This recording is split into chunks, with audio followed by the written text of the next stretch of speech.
Magandang araw, ako po si Jody Dizon Mercado para sa Pasada Balita ngayong alas 12.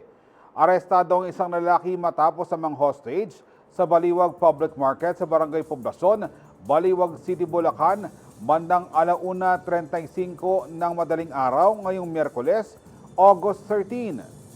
Mabilis sa rumisponde ang mga tauhan ng Baliwag City Police Station na nagresulta sa ligtas na pagresolba ng sitwasyon at pagdakip sa suspect na sangkot din sa tangkang pagpatay.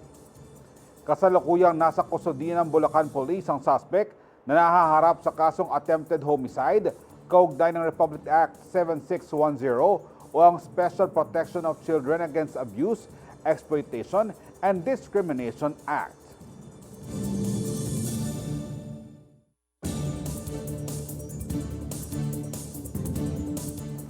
Abangan ang iba pang mga balita at updates mamayang alas 2 ng hapon.